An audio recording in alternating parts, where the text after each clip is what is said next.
ये जो क्वेश्चन आपको दिखाई दे रहा है ना, ऐसा क्वेश्चन पहले भी मैंने करवाया हुआ है। आप इस यूट्यूब चैनल की प्लेलिस्ट में जाओगे और वहाँ पे आप अध्याय 7 जो ज्यामिति अपनी निर्देशांक ज्यामिति, उसमें आप जाके देखोगे ना उस प्लेलिस्ट के अंदर, तो आपको ऐसे क्वेश्चन मिलेंगे, बहुत सारे मिलेंगे, करवाए हुए हैं मैंने, है ना। और ये ऐसा क्वेश्चन, ये जो क्वेश्चन है ये बोर्ड परीक्षा 2025 में आया हुआ है।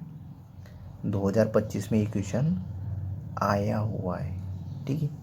तो यदि आप उन वीडियोस को अच्छे से देख के जाते हैं, उन सभी क्वेश्चन को करके जाते हैं, तो आपसे ये क्वेश्चन हो जाते हैं अच्छे से। 1 नंबर में आया हुआ है क्वेश्चन, ठीक है। अब देखो इसको कैसे क्या करना है समझते हैं। अब देखो यहाँ पे मूल बिंदु ओ है अपना, उसके निर्देशांक अपने को 0,0 दिए हुए हैं, से बिंदु पी, ओ से लेके पी तक, पी, ओ और एक पी बिंदु है, पी बिंदु के निर्देशांक है -3,4 की दूरी बतानी है। देखो दो बिंदु है अपने पास, एक तो ओ है और एक पी है, ठीक है। इसके और इस दोनों के निर्देशांक अपनों को दिए हुए हैं, तो इन दोनों के बीच की दूरी बतानी है। इसके निर्देशांक 0,0 है और इसके निर्देशांक है अपना -3,4। तो अब इन दोनों के बीच की अपने को दूरी बतानी है। तो दो बिंदुओं के बीच की दूरी का सूत्र होता है, दो बिंदुओं के बीच की दूरी, दो बिंदुओं के बीच की दूरी,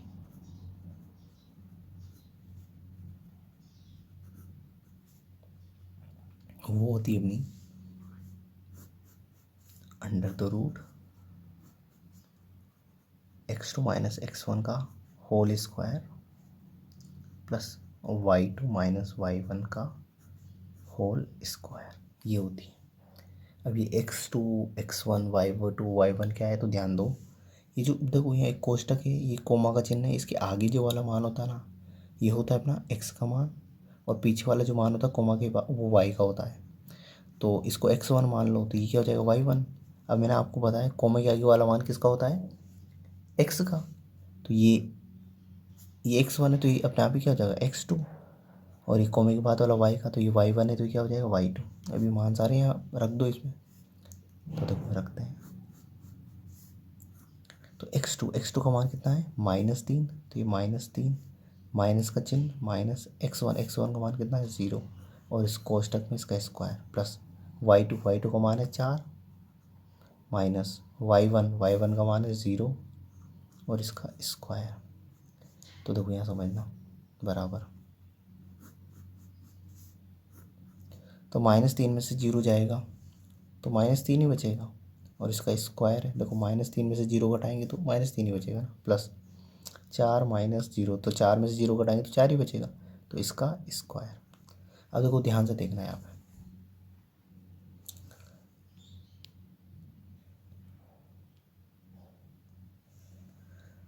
-3 का स्क्वायर, इसका मतलब होता है -3 को गुणा करना है 2 बार, -3 गुणा -3। अब माइनस को माइनस से गुणा करेंगे तो ये तो हो जाता है प्लस, और 3 को 3 से गुणा करेंगे तो ये हो जाएगा 9। तो इसका जो मान आया वो कितना है, प्लस के 9, ये ध्यान रखना आपको। तो यहाँ लिख रहा हूँ मैं, ये इसका मान 9 और 4। अब 4 का स्क्वायर, तो 4 का स्क्वायर करोगे तो घात 2 है, तो 4 कितनी बार गुणा होगा 2 बार, तो 4 को 4 से गुणा करोगे तो आप कितना आ जाएगा 16। तो यहाँ प्लस, ये प्लस का चिन्ह था तो +16। अब देखो यहाँ ध्यान देना, 16 में 9 जोड़ देंगे तो कितने हो जाएंगे, ये 16 में 9 जोड़ोगे तो 25, तो ये 16 में 9 जोड़ो तो कितना है 25, और √25 का जो मान होता है 5 होता है। ये अपना आंसर आ गया। तो ऑप्शन नंबर ए इसका राइट आंसर हो जाएगा, ठीक है ना, 5 इसका राइट। अब देखो ये कैसे क्या किया, तो आपको ध्यान रखने कुछ चीज़ें, जैसे मैं लिख देता हूँ √1 इसका मान होता है 1, √4 इसका मान होता है 2, √9 इसका मान होता है 3, √16 इसका मान होता है 4, √25 इसका मान होता है 5, √36 इसका मान होता है 6, √49 इसका मान होता है अपना 7, ऐसे ही √64 इसका मान होता है 8, √81 इसका मान होता है 9, √100 इसका मान होता है 10, √121 इसका मान होता है 11, √144 इसका मान होता है 12, √169 ये मान होता है 13 का, 196 ये होता है 14 का, ठीक है। और अंडर रूट 225 15 का मान होता है। तो ये कुछ मान आपको याद रखने हैं जब भी अब इनकी ज़रूरत बहुत पड़ेगी। डायरेक्ट ऐसे ऐसा आएगा फिर उसका आपको मान ज्ञात करना पड़ेगा, तो आप याद रख लोगे तो कितना अच्छा होगा, डायरेक्ट आप कर पाओगे, ठीक है ना। तो ये कुछ चीज़ें याद करने की भी होती है, तो ताकि अपना टाइम उससे बच सके, ठीक है ना। तो ये याद करने वाली चीज़ है, तो याद करो, ठीक है ना। तो आई होप ये जो क्वेश्चन है आपको पूरा क्लियरली समझ में आ गया होगा और ये वीडियो भी आपको पसंद आया होगा, ठीक है।